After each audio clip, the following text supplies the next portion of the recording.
Okay, let's continue exploring these hot topic issues of good English versus bad English, good language versus bad language, rule makers versus people who don't get to make the rules. Should we follow the rules? These are all the conversations we're having. And in order to keep that conversation going, we've got to talk about standard American English.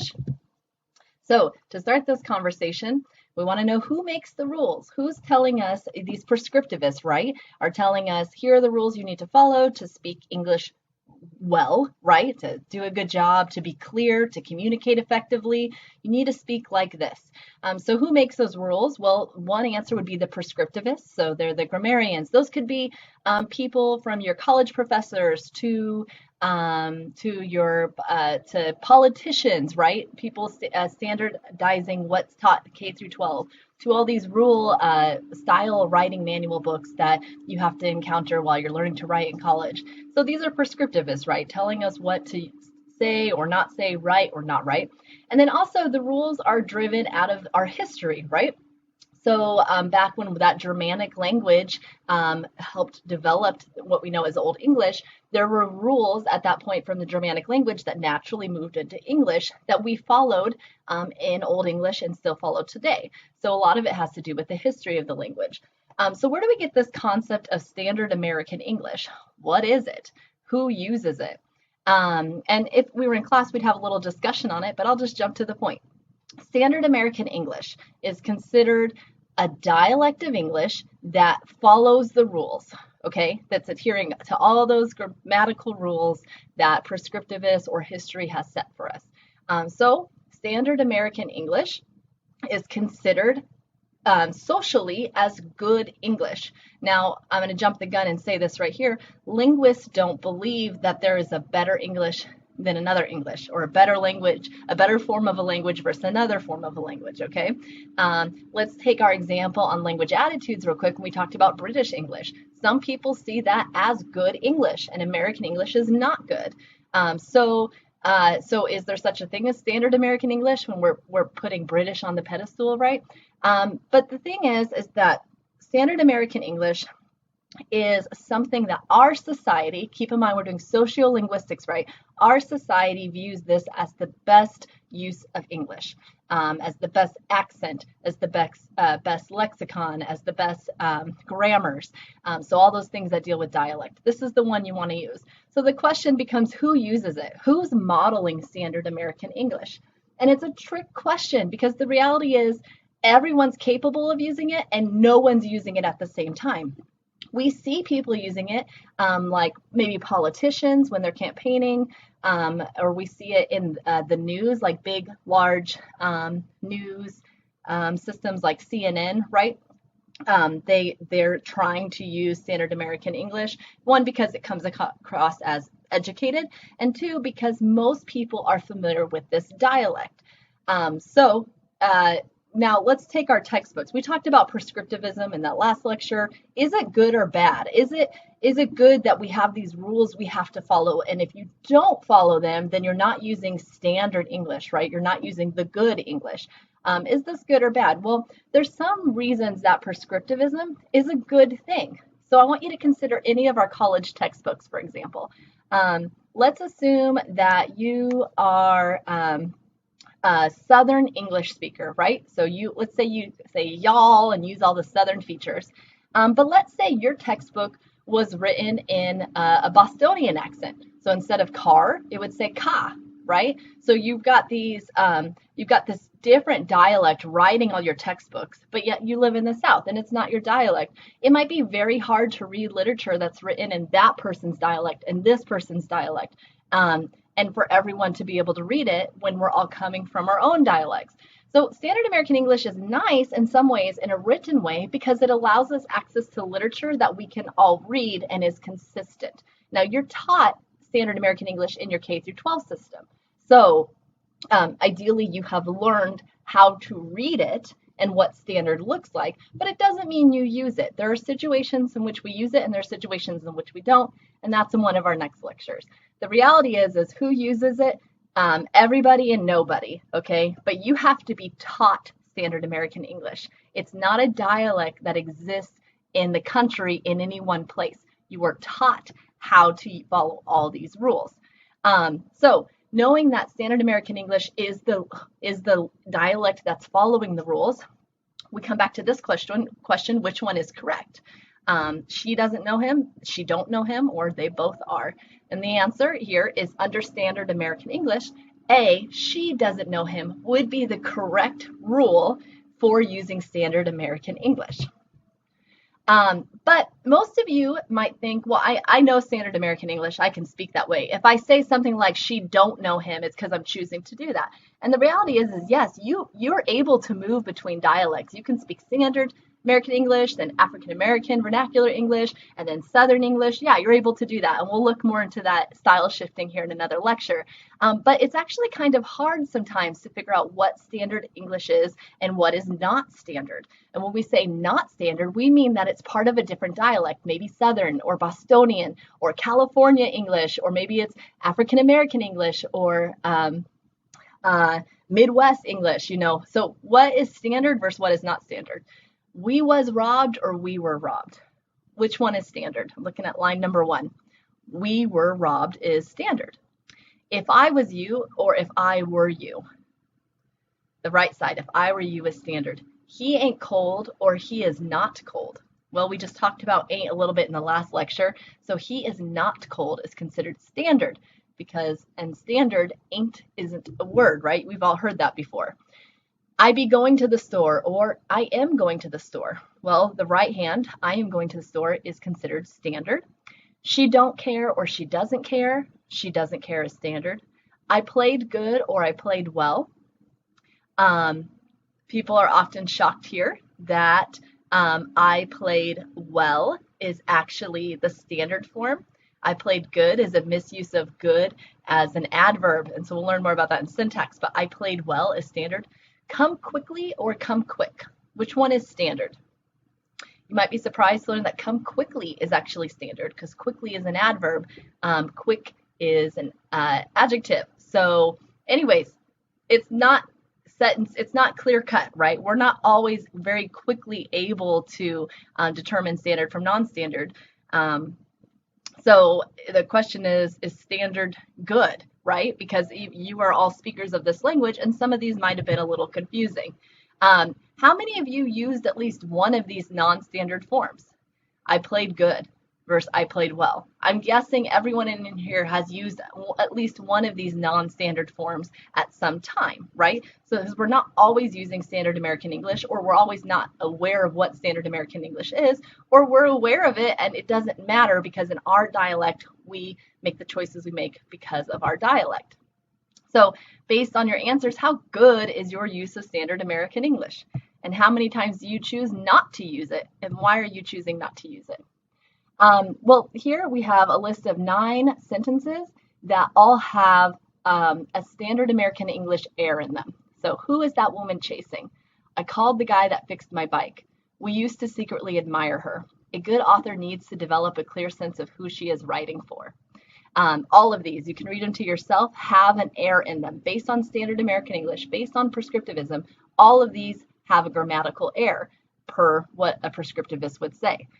So this is kind of leading into your online work number 2, which I'm going to introduce to you in a second. So we talk about standard again, right? And how some words aren't considered grammatical and standard, and ain't is one of those words. But why isn't ain't standard, right? People say it's bad grammar, but the reality is it actually isn't bad grammar. It's following a grammatical system that for some reason Standard American English or prescriptivist people say is wrong or say is not working. So let's look at Standard American English on the left. I am not going. You are not going. He is not. She is not going. We are not going. You are not going. They are not going. Okay, but let's look at how people are using the word ain't and decide whether or not it's actually ungrammatical and a mess and people are using it randomly and bad, or does it also follow rules? Okay, we see our rules on the left, right? Am, are, is, are. Those are some of our auxiliary verbs right there. That's the rule we're all following. But then we look on the right and we say, I ain't going, you ain't going, he ain't going, she ain't going, we ain't going, you all ain't going, they ain't going. Okay, so there's some consistency there, but let's look a little closer at what it is and what we want to highlight. Considering both of these versions, if you're teaching English to somebody, which one is easier to teach? And look closely at it. Don't look at it as a native speaker, look at it as an educator. Which one, the left-hand side or the right-hand side, which verb system would be easiest to teach? And if you're really honest with yourself, teaching ain't is much easier than teaching the standard American English version, okay? Because in standard American English, we say, okay, if you're using the singular first person I, then you have to use the auxiliary verb am. But if you're using first person you, then you have to use the auxiliary verb are. But if you're talking about third person, he or she, then we have to use is, okay? So look at that variation. You might not be aware of it because you speak the language, but there's a lot of variation right there. First, if we look at the informal, the sign on the right with the Southern or rural English, ain't. Really, the reality is, doesn't matter what pronoun you're using, you always use ain't, with the exception of plural third person, you all ain't. So which one's easier to teach? Technically, logistically speaking, the non-standard, the Southern rural English dialect would be easier to teach. So it begs the question that standard, is following, standard American English is following rules, right? These prescriptivists have set up these rules. But on the right-hand side with our non-standard, there's also a rule being followed. And in some ways, it's actually an easier rule on how to use the negation not.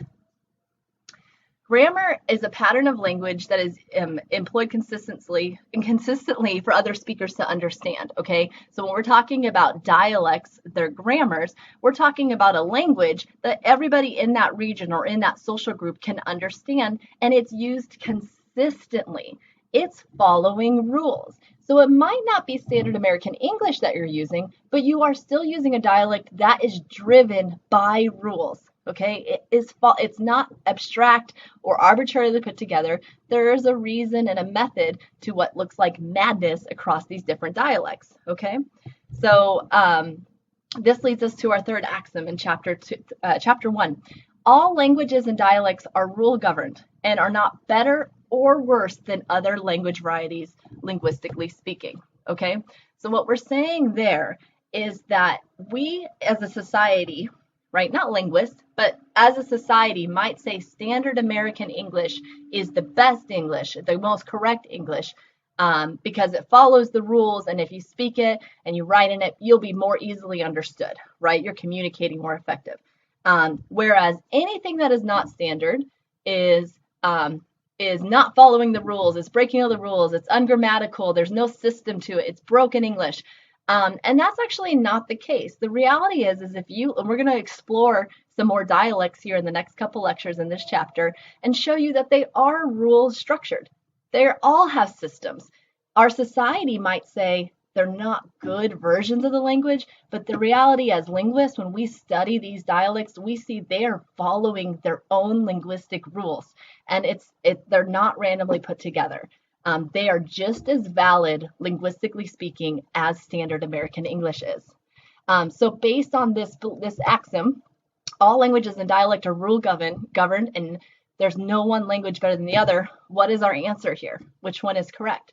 They are both acceptable, depending on what dialect you're speaking and what those rules are, okay? And there are dialects that do use B. It's typically Southern, rural, or African American Vernacular English, okay? And you're going to learn more about AAVE here in this chapter 1, one of the lessons that you're coming up to. So the question becomes back to, how are standard forms of a language chosen? Who decides what standard American English is? Here's the thing, it's not linguists. It's not people who actually study language. We don't look at all these dialects and go, well, that one's the best, because there is no best. They're all variations of each other. So who decides these rules? Well, we talked about it in a prior slide. It's people in power. It's people modeling it on the news and the politicians that are modeling it. And Hollywood, it's typically the media or anybody in power that's imitating it for us. Even educators, the way we write our textbooks and the rules we follow all communicate standard American English, and therefore keep setting this bar of what good language is. So short answer is, who decided what was standard American English? People in power. It's not that it's actually any better of an English than the English that we might use with our friends. It's an ugly game. Standard American English is an ugly game because we asked the question of who speaks standard American English. And I said it's a trick question because everyone and no one, right? So some people have a better grasp of it, right? Because what you understand of standard American English is typically what you got in your K through 12 schooling.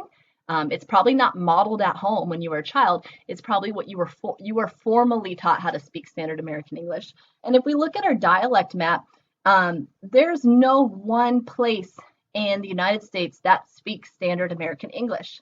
Okay, we all of us naturally speak other dialects, but we're taught standard American English.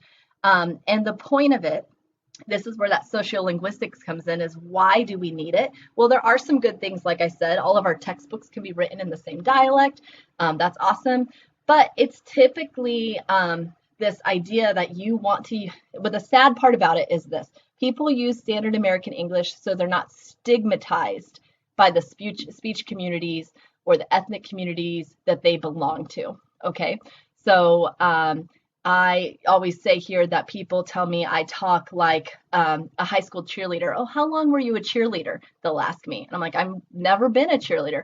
How long did you teach kindergarten, Shelby? I've never taught kindergarten.